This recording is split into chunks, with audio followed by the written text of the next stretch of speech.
Saudara biasa-biasa saja. Tetapi ketika waktu kerja saudara tidak masuk dan saudara gelisah, ingat, pekerjaan mendapatkan posisi utama di dalam hidupmu dibanding dengan Tuhan. Seandainya dalam hidupmu pelayananmu engkau tinggalkan, tapi pekerjaan engkau tidak pernah tinggalkan, saya mau tanya, mana yang jadi penyembahan dalam hidup? Saya sangat keras hari ini. Tahu rasa tidak? Kenapa? Banyak orang berbicara penyembahan itu adalah ada patung, batu, kayu, apa segala. Tapi saya mau katakan penyembahan adalah ketika sesuatu lebih tinggi daripada Tuhan, kita kasih intensitas lebih tinggi daripada Tuhan, itu menjadi penyembahan dalam hidup kita. Ketika Tuhan disingkirkan, tapi kita menganggap biasa-biasa. Waktu saat teduh, waktu berdoa, waktu beribadah pada Tuhan, kita singkirkan itu dan kita menganggap biasa-biasa. Ternyata saat kerja, kita menganggap ketika kita tidak kerja, rasanya gelisah luar biasa. Maka ingat, kerja mendapatkan posisi utama di dalam hidupmu. Kalau kamu sudah tidak berdoa dan membaca firman Tuhan dan engkau menganggap biasa-biasa, ingat, engkau sudah tidak lagi menempatkan Tuhan sebagai yang utama dalam hidupmu. Maka saat ini saya katakan kembali pada Tuhan. Karena Tuhan tidak mau ada yang bisa menyaingi dia di dalam hidup. Itu yang saya mau katakan. Sehingga bersungguh karena membuat kita tidak puas. Tapi pada akhirnya kita mencari sesuatu lebih tinggi daripada Tuhan, dan kita menjadikan itu menjadi penyembahan di dalam hidupnya. Saya mengerti saudara datang ke Jepang untuk cari duit.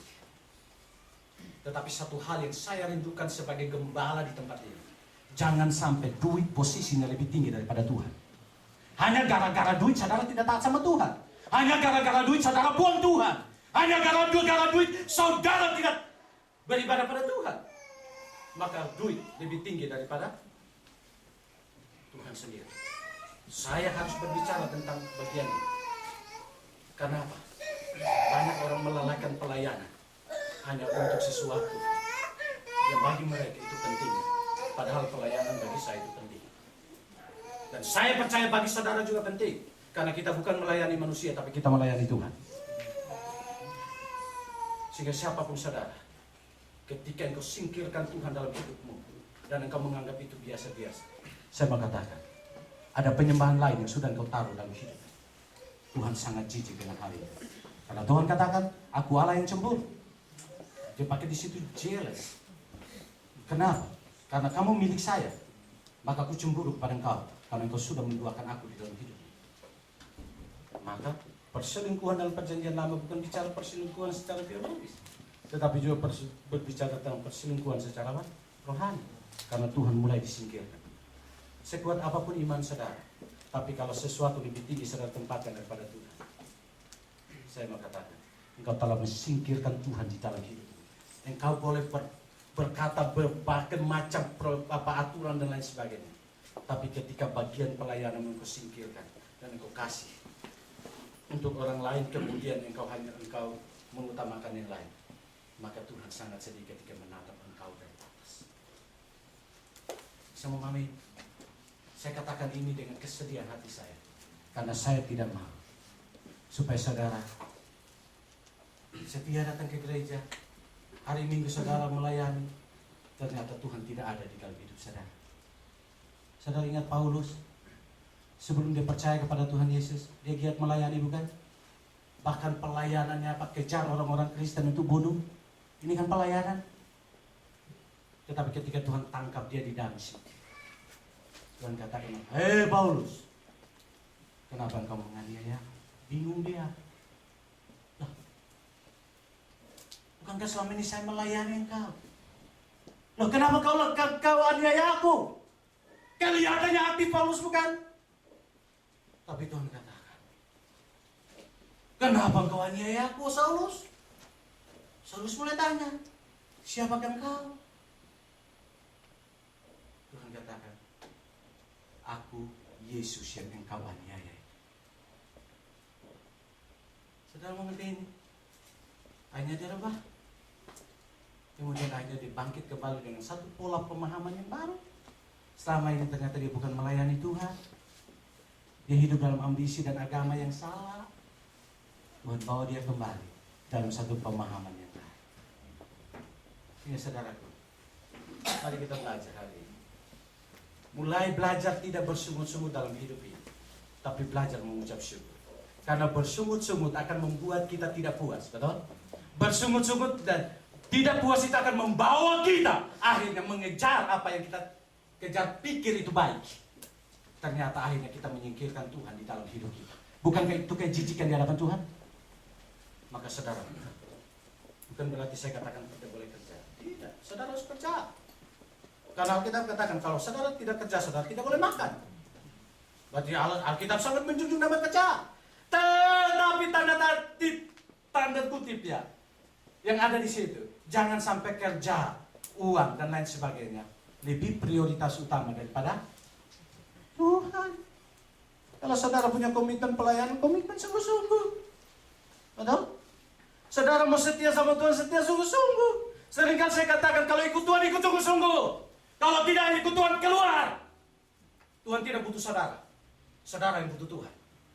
Betul? Ini prinsip saya. Mungkin saudara katakan, oh pendeta mau supaya banyak, supaya persembahan banyak. No! Tuhan tidak butuh saudara. Tetapi saudara yang butuh Tuhan. Maka saudara harus datang kepada Tuhan. Tanpa Tuhan, saudara tidak bisa hidup. Tanpa saudara, Tuhan hidup. Karena Tuhan adalah Allah. Itu teologi yang benar. Sehingga teologi tidak bisa. Tidak ada teologi yang merayu-rayu manusia yang datang pada Tuhan. Kenapa? Bukan manusia yang butuh Tuhan. Bukan Tuhan yang butuh manusia. Tetapi manusia yang butuh Tuhan. Itu prinsipnya. Sehingga tanpa saudara, pelayanan jalan.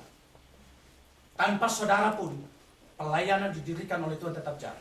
Tanpa saudara pun memberikan dukungan, gereja tetap jalan. Karena gereja bukan bersandar pada uang saudara, tapi gereja bersandar kepada Tuhan. Tetapi terlalu tidak tahu diri kalau saudara menikmati berkat Tuhan, tapi saudara tidak kembalikan bagiannya Tuhan di dalam hidup saudara. Ini sesuatu yang harus kita lihat dalam hidup ini. Maka saya mau katakan, ini bagian firman Tuhan yang saya sudah dikoreksi secara pribadi, supaya saya tahu sampai pada motivasi hati saya, bahwa jangan sampai saya kelihatannya setia melayani Tuhan, tapi ternyata di balik itu saya pakai Tuhan untuk kepentingan diri saya. Saya tidak mau itu. Orang boleh membenci saya. Kadang orang bilang Pak Pendeta terlalu tegas, Pak Pendeta terlalu marah-marah dan lain sebagainya. Saya katakan tidak. Saya katakan itu supaya saudara bertobat. Karena saudara sudah terlalu banyak kepala batu. Di sini tidak ada, tapi di tempat lain itu ada. Supaya kita semua sadar. Saya katakan ini mungkin lebih keras kalau saudara mendengar khotbahnya Stephen Tong. Dia katakan demikian bukan karena dia membenci, tapi mau membawa kembali kita kepada kebenaran yang sesungguhnya. Bukan saya menyanjung beliau, tapi memang juga. Karena beliau punya dasar-dasar kebenaran yang kuat dalam hidup. Sehingga saya mau katakan begini. Saya percaya Stephen Tong tidak pernah namanya menghina atau tidak menolak namanya karismatik. Hanya beberapa ajaran di dalamnya yang bagi dia itu tidak cocok. Sehingga jangan sampai kita berpikir dia sangat anti karismatik. Baik, saya tidak. Banyak sekali. Semua buku yang dia tulis saya baca. Semua kaset yang ada saya dengar. Setiap VCD-nya yang keluar saya baca, saya dengar. Dan mungkin saya tidak belajar langsung dari beliau, tapi banyak semua buku-buku dan semua apa yang keluar saya belajar. Saudaraku, saya katakan di sini bukan saya sangat marah, bukan. Saya hanya mau mengasihi kita untuk kembali kepada jalan yang benar. Itu maksudnya. Supaya jangan sampai jerih payah saudara ketika saudara ke sana. Tuhan bilang, nyala engkau, tapi aku tidak mengenal engkau. Sebagaimana ada seorang pengkhotbah besar dalam kitab Matius, bukan? Ketika Tuhan Yesus datang, kemudian dia